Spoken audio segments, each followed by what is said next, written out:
Assalamualaikum sahabat-sahabat sekalian. Berikut adalah cerita menarik tentang Islam yang legendaris. Hari ini saya akan menceritakan kisah Zainab, seorang gadis yang menjadi korban kezaliman, namun akhirnya penyesalan dan keadilan membawanya ke tempat yang lebih baik. Sebelum memulai, mari kita bersalawat kepada Nabi Muhammad SAW. Semoga salawat ini menjadi saksi kita di akhirat nanti. Jangan lupa untuk like dan subscribe channel ini agar dakwah Islam semakin tersebar luas dan menjadi amal jariah untuk kita semua. Kisah ini dimulai di sebuah desa kecil di negeri Islam. Zainab, seorang gadis cantik yang hidup dalam kemiskinan, menjadi yatim piatu saat usianya baru menginjak 4 tahun. Paman dan bibinya menolak merawatnya karena keterbatasan ekonomi. Namun, seorang wanita tua yang dikenal sebagai Embah Fakir dengan tulus hati menampung Zainab di rumahnya yang sederhana. Meskipun hidup serba kekurangan, Embah Fakir percaya bahwa Allah akan memberikan rezeki bagi mereka berdua. Sejak kecil, Zainab menunjukkan ketekunan dalam beribadah dan kecerdasan dalam belajar.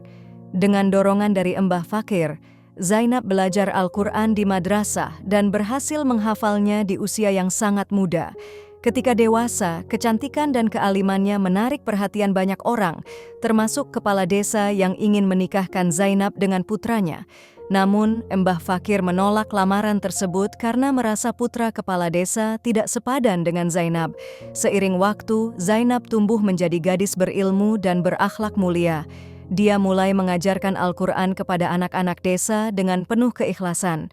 Salah seorang pemuda yang memiliki cacat fisik terpesona oleh kecantikan dan ketulusan Zainab.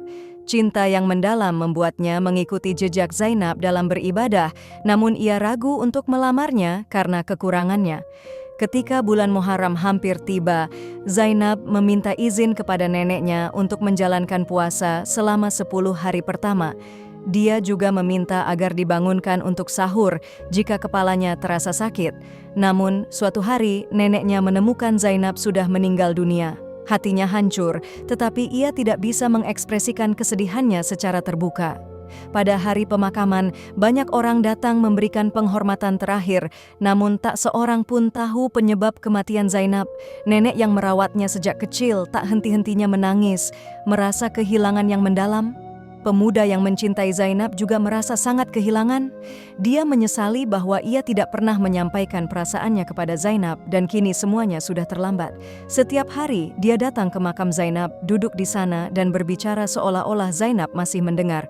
Suatu hari pemuda itu terkejut melihat seekor anjing sedang kencing di atas makam Zainab. Dengan marah, ia melemparkan batu ke arah anjing tersebut dan membersihkan makam Zainab dari kotoran. Sejak saat itu, ia rutin membersihkan makam Zainab setiap hari. Namun, anjing-anjing liar terus datang ke makam Zainab, mengotori dan mengganggunya. Pemuda itu heran mengapa hanya makam Zainab yang menjadi sasaran. Bau busuk yang menyengat juga sering keluar dari makam Zainab. Kabar ini segera menyebar ke seluruh desa, bahkan hingga ke telinga para tetua desa dan kepala desa. Mereka bertanya-tanya mengapa makam seorang gadis yang begitu saleh diperlakukan demikian oleh anjing-anjing tersebut. Para tetua desa berkumpul untuk membahas kejadian aneh ini. Beberapa orang mulai berspekulasi bahwa mungkin Zainab telah melakukan dosa besar semasa hidupnya yang menyebabkan makamnya diperlakukan seperti itu. Seorang pria bahkan menyarankan bahwa kecantikan Zainab mungkin menyembunyikan sesuatu yang buruk.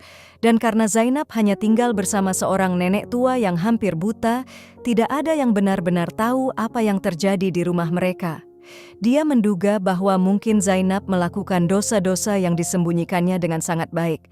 Pemuda yang mencintai Zainab merasa sangat terganggu mendengar perbincangan orang-orang desa yang cepat menuduh dan berbicara buruk tentang Zainab, padahal mereka tidak tahu apa-apa. Saat seluruh desa berkumpul untuk mendiskusikan masalah ini, banyak yang mengatakan bahwa mungkin Zainab telah melakukan dosa besar yang kini membawa kutukan bagi desa mereka. Mereka merasa perlu mencari kebenaran sebelum masalah ini semakin berkembang dan membawa malapetaka. Anak-anak yang pernah diajari oleh Zainab bersaksi bahwa Zainab adalah gadis yang sangat baik dan tidak pernah melakukan kesalahan. Namun, di desa kecil itu, gosip dan tuduhan tak berdasar mudah muncul. Akhirnya, Pemuda yang selalu duduk di makam Zainab dipanggil untuk dimintai keterangan. Orang-orang mulai mencurigai bahwa mungkin dia memiliki hubungan rahasia dengan Zainab, dan dosa yang dilakukan Zainab mungkin ada kaitannya dengannya. Di hadapan seluruh desa, pemuda itu dengan jujur mengakui bahwa ia sering duduk di makam Zainab dan menangis karena mencintainya. Namun, ia bersumpah tidak pernah menyatakan cintanya semasa Zainab hidup, dan Zainab sendiri bahkan tidak pernah memandangnya. Mendengar pengakuan pemuda itu, orang-orang desa mulai menuduhnya sebagai penyebab semua masalah ini, yakin bahwa ia telah melakukan dosa bersama Zainab. Pemuda itu dengan penuh emosi membela diri, memohon agar orang-orang tidak menuduh Zainab dengan tuduhan yang tidak berdasar. Ia menegaskan bahwa hubungannya dengan Zainab hanyalah cinta yang tulus dan tak terucapkan tanpa ada hubungan lebih jauh. Beberapa orang yang hadir mendukung pemuda itu menyatakan bahwa mencintai seseorang bukanlah hal yang salah. Namun, gosip terus berlanjut dengan beberapa orang berpendapat bahwa Zainab yang begitu cantik pasti memiliki banyak pengagum lainnya. Pertemuan demi pertemuan diadakan oleh warga desa dan isu tentang Zainab semakin memanas. Hingga suatu hari, seorang pemuda tampan yang belum pernah terlihat sebelumnya tiba-tiba muncul dalam sebuah pertemuan. Pemuda ini, yang ternyata adalah putra Pak Lurah, membuat situasi semakin tegang. Setelah beberapa hari, situasi di desa tampaknya mulai tenang, tetapi masalah anjing-anjing yang mengganggu makam Zainab semakin parah. Bau busuk yang menyengat mulai tercium dari makam, membuat orang-orang enggan mendekati area tersebut. Pemuda yang mencintai Zainab merasa tak tahan lagi melihat penghinaan ini. Ia memutuskan untuk memperbaiki makam Zainab dengan lebih baik, membuatnya lebih kokoh, dan setiap hari datang untuk menaruh bunga dan wewangian. Namun, anjing-anjing itu tetap datang, dan kebiasaan buruk mereka tidak berubah. Suatu pagi, saat pemuda itu datang untuk menaruh bunga, ia terkejut melihat bahwa bagian makam yang sudah diperbaiki tampak rusak kembali. Batu-batu makam yang dipasang dengan kokoh seolah-olah telah retak, dan bagian makam terlihat seperti terangkat. Kejadian ini memicu kekhawatiran yang lebih besar di kalangan penduduk desa. Mereka mulai berbisik bahwa makam Zainab mungkin akan terbuka atau meledak, yang dalam tradisi mereka adalah pertanda buruk. Kini semakin banyak orang yang percaya bahwa ada sesuatu yang sangat tidak beres dan kebenaran tentang Zainab harus diungkap.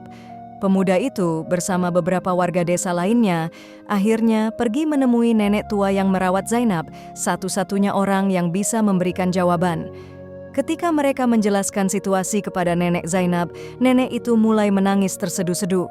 Nenek yang hidup hanya dari belas kasihan orang lain ini tidak memiliki banyak kekuatan untuk membela diri atau menjelaskan apa yang sebenarnya terjadi.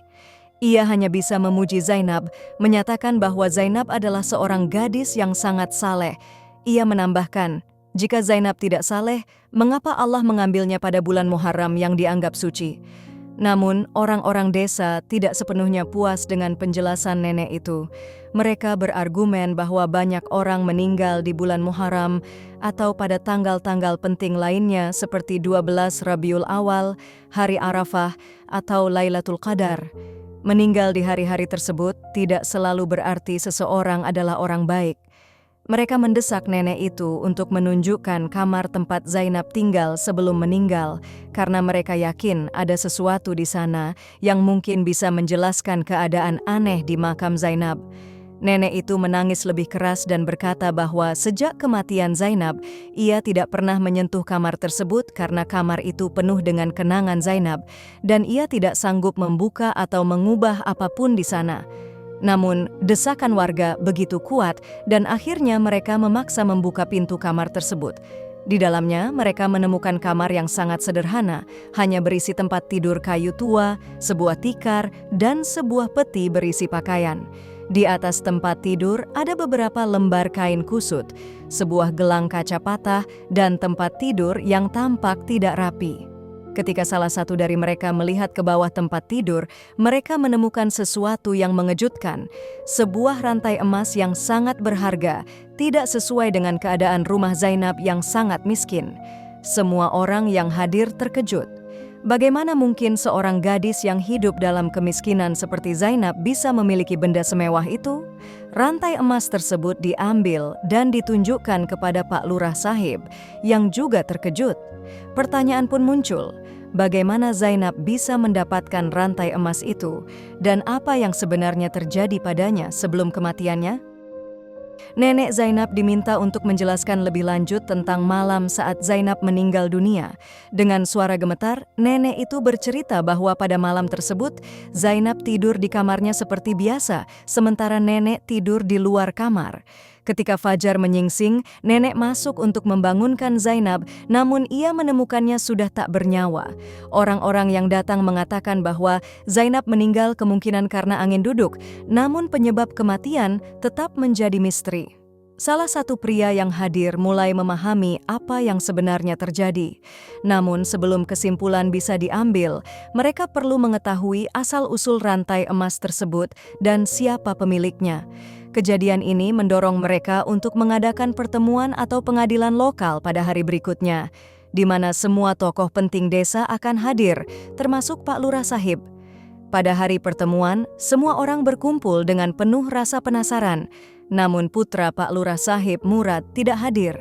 Orang-orang mulai mempertanyakan bagaimana mungkin Zainab, yang tidak memiliki orang tua dan hanya hidup dengan mengajar anak-anak Al-Quran, bisa memiliki rantai emas yang begitu mahal.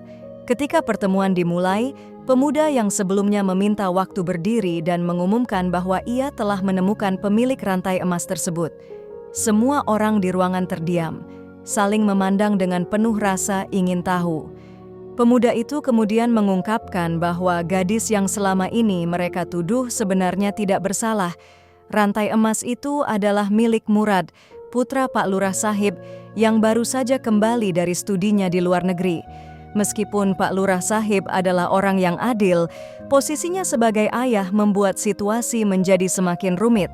Murtadho merasa terhina setelah Zainab menolak lamarannya meskipun dia kaya. Penolakan itu melukai harga dirinya dan dalam kemarahannya, Murtadho merencanakan balas dendam. Ia bahkan melatih anjing-anjingnya untuk mengganggu makam Zainab setelah kematiannya. Pada malam tragis itu, Murtadho menyelinap masuk ke rumah Zainab. Meskipun nenek yang merawat Zainab tidur di kamar lain dan tidak mendengar apa-apa karena pendengarannya yang lemah, Zainab berusaha melawan. Dalam perlawanan itu, rantai emas Murtadho terlepas dan jatuh di kamar Zainab. Marah dan penuh kebencian, Murtadho akhirnya mencekik Zainab hingga tewas. Pengakuan Murtadho ini mengejutkan semua orang dalam pertemuan tersebut. Dia tidak hanya mengakui kejahatannya, tetapi juga kebenciannya terhadap Zainab karena menolak lamarannya. Pak Lurah Sahib, meskipun sangat terluka oleh pengakuan putranya, menyadari bahwa keadilan harus ditegakkan. Murtadho dipaksa menikahi sahabat Zainab, seorang gadis miskin dari desa, dan bekerja bersama para buruh desa, tidak lagi hidup dalam kenyamanan dan kemewahan. Pak Lurah Sahib juga memastikan bahwa nenek Zainab mendapatkan kehidupan yang layak. Seiring waktu, Murtadho mulai menunjukkan penyesalan. Ia berubah menjadi pribadi yang lebih religius, mendirikan sebuah madrasah bernama Bintu Zainab sebagai penghormatan terakhir untuk Zainab. Di madrasah ini, anak-anak desa mendapatkan pendidikan agama yang baik dan istri Murtadho menjadi pengajar di sana. Desa yang awalnya dipenuhi kebencian terhadap Murtadho, perlahan-lahan mulai menerima perubahan positif yang terjadi padanya. Kisah ini mengingatkan kita bahwa meskipun seseorang mencoba menyembunyikan dosanya, kebenaran akan terungkap jika Allah menghendaki. Terima kasih sahabat yang telah menyimak cerita ini sampai akhir. Saya harap kalian menyukai cerita yang penuh makna ini. Jangan lupa untuk memberi like dan subscribe. Wallahu a'lam bisyawab. Wassalamualaikum warahmatullahi wabarakatuh.